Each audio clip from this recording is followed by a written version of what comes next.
পশ্চিমবঙ্গের চলমান ভোটার তালিকার বিশেষ নিবিড় সংশোধন বা এসআইআর প্রক্রিয়ায় তথ্যগত অসঙ্গতি সমাধানের জন্য কলকাতা হাইকোর্টের বিচার বিভাগীয় কর্মকর্তাদের নিয়োগের নির্দেশ দিয়েছে সুপ্রিম কোর্ট। শুক্রবার শুনানিতে শীর্ষ আদালত জানিয়েছে, নির্বাচনী নিবন্ধন প্রক্রিয়ার এসআইআর প্রক্রিয়া সুষ্ঠু সম্পাদনের জন্য রাজ্য সরকার এবং নির্বাচন কমিশনের সঙ্গে সম্পর্কিত সমস্ত দ্বন্দ্বের মধ্য দিয়ে বিচার বিভাগীয় কর্মকর্তাদের নির্দেশই চূড়ান্ত হবে এবং তা পালন বাধ্যতামূলক। সুপ্রিম কোর্টের বেঞ্চে ছিলেন প্রধান বিচারপতি সূর্যকান্ত, বিচারপতি জয়মাল্য বাগচি এবং বিচারপতি এনভি আঞ্জেরিয়া।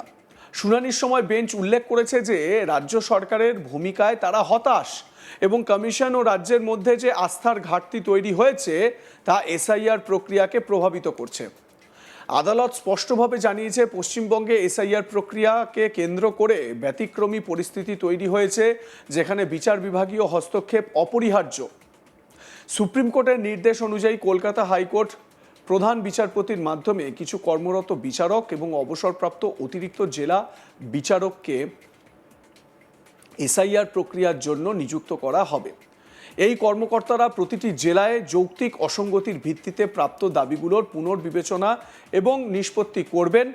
এই প্রক্রিয়ার জন্য রাজ্য সরকারের প্রশাসনিক কর্মকর্তারা এবং নির্বাচন কমিশনের প্রতিনিধি কেবল সহায়ক ভূমিকা পালন করবেন। আদালত জানিয়েছে, নিয়োগকৃত বিচারিক কর্মকর্তাদের নির্দেশই চূড়ান্ত এবং তা পালন করা বাধ্যতামূলক। শীর্ষ আদালত আরও নির্দেশ দিয়েছে যে কলকাতা হাইকোর্টের প্রধান বিচারপতি সুজয় পালকে কমিশন এবং রাজ্য সরকারের সঙ্গে আলোচনা করতে হবে। বৈঠকে উপস্থিত থাকবেন নির্বাচন কমিশনের প্রতিনিধি, চিফ ইলেকশন অফিসার, সিইও, রাজ্যের মুখ্য সচিব, ডিজিপি, অতিরিক্ত সলিসিটর জেনারেল এবং অ্যাডভোকেট জেনারেল। বৈঠকে কমিশন ও রাজ্য সরকারের মধ্যে এসআইআর প্রক্রিয়ার তত্ত্বাবধান এবং কার্যকর বাস্তবায়ন নিয়ে আলোচনা হবে। আদালত জানিয়েছে যে এই কর্মকর্তা এবং তাদের দল 28 ফেব্রুয়ারির মধ্যে চূড়ান্ত ভোটার তালিকা প্রকাশের কাজ সম্পন্ন করবেন। শীর্ষ আদালত হাইকোর্টকে নির্দেশ দিয়েছে যে তাদের স্বাভাবিক আদালতের কাজের উপর সাময়িক প্রভাব পড়লে অন্যান্য গুরুত্বপূর্ণ মামলা বিকল্প আদালতে স্থানান্তরের ব্যবস্থা করা যেতে পারে। তবে চূড়ান্ত সময়সীমা শীর্ষ আদালত স্পষ্ট করেছে, 28 ফেব্রুয়ারির মধ্যে চূড়ান্ত ভোটার তালিকা প্রকাশ করতে হবে এবং প্রয়োজনে অতিরিক্ত তালিকার মাধ্যমে নতুন নাম যোগ করা যেতে পারে।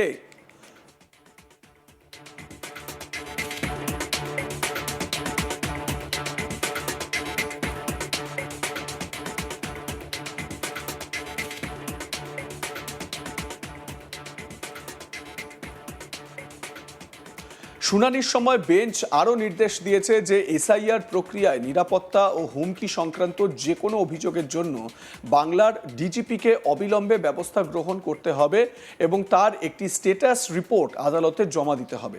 সুপ্রিম কোর্ট জানিয়েছে, এসআইআর প্রক্রিয়ার সময় যে সমস্ত হিংসা বা বিশৃঙ্খলা ঘটেছে তার বিস্তারিত রিপোর্ট আদালতের নজরে আনতে হবে।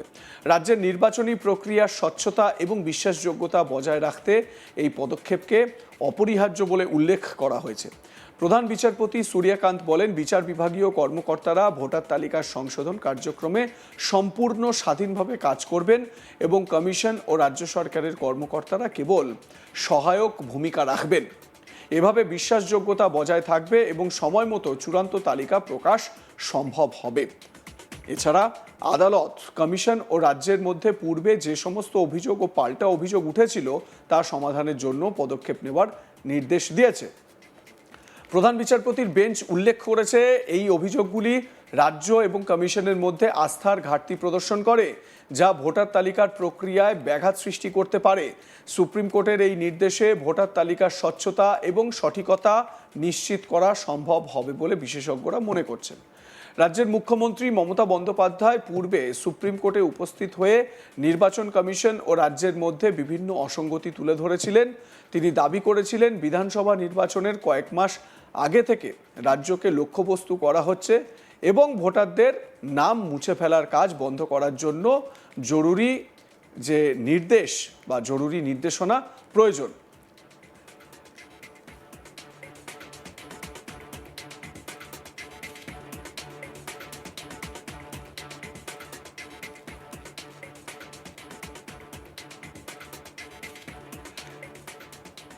এ বিষয়ে আমার সহকর্মী ইন্দিরা বিশিষ্ট আইনজীবী শেখ সেলিম রহমানের সঙ্গে কথা বলে কি আলোচনায় উঠে এলো শুনে নিন। ক্যালকাটা হাইকোর্টের চিফ জাস্টিস জুডিশিয়াল অফিসারদের রিক্রুট করবে এই ফাংশনগুলো করার জন্য, যেটা আমাদের দেখুন সংবিধানে এক্সিকিউটিভ জুডিশিয়ারি পুরোপুরি আলাদা দুটো উইং এবং দুটো স্বতন্ত্র উইং। এক্সিকিউটিভের কোনো ডিসপিউট হলে জুডিশিয়ারির কাছে যাওয়া যেতে পারে, সেই শুধু ইস্যুটার উপরে সিদ্ধান্ত নেবার জন্য।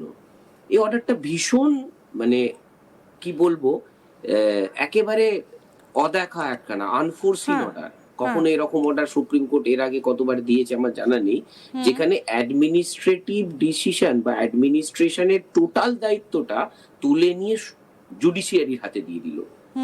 আরেকটু খুলে বলি, এই যে কে এসআইআর অফিসার হবে, কে এসআইআর কিভাবে করবে, এসআইআরটা কিভাবে কন্ডাক্ট হবে, এটা ইলেকশন কমিশন রাজ্য সরকারের সাহায্য নিয়ে করবে। দুটোই কিন্তু বলি, এটা কিন্তু অ্যাডমিনিস্ট্রেটিভ উইং।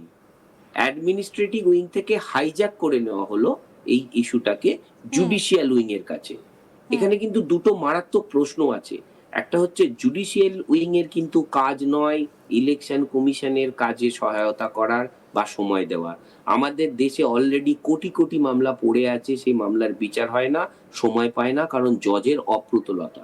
এখানে এই জজ সাহেবদেরকে মানে ডিস্ট্রিক্ট জাজদের, সিজিএমদের যদি সুপ্রিম কোর্টের অর্ডারে এবং থ্রু হাইকোর্টের চিফ জাস্টিসের অর্ডারে যদি তাদেরকে ইলেকশনের প্রসেস সামলাতে হয়, তাহলে কোর্টের মামলা যে কোন জায়গায় গিয়ে দাঁড়াবে এটা কিন্তু খুব ভয়ঙ্কর। সুপ্রিম কোর্ট যেটা বলছে সেটাকে ধরে নিতে হবে, সুপ্রিম কোর্ট সেখানে স্যাটিসফাইড এবং পরবর্তী স্টেপটাও নিয়ে নিয়েছে। তার মানে সুপ্রিম কোর্ট এই জায়গাটাতে স্যাটিসফাইড এবং কনভিন্স যে রাজ্য সরকার ইলেকশন কমিশনকে সাহায্য করছে না।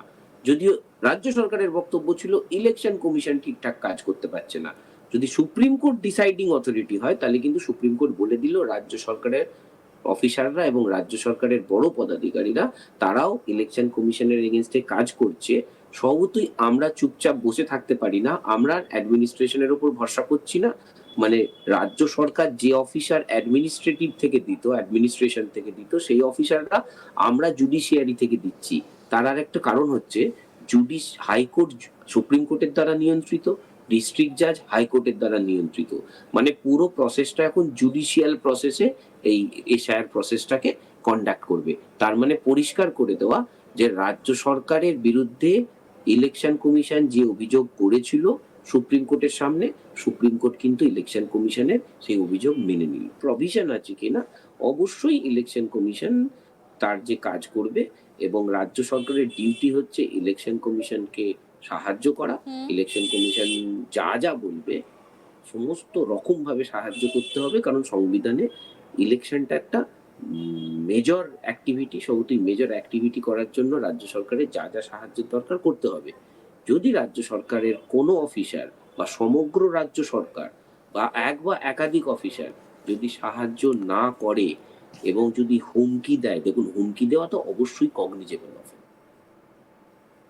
আপনাদের মতামত অবশ্যই জানাবেন। দেখতে থাকুন আজ তাক বাংলা, সাবস্ক্রাইব করুন আমাদের ইউটিউব চ্যানেলটি, বেল আইকন প্রেস করুন নোটিফিকেশন পেতে।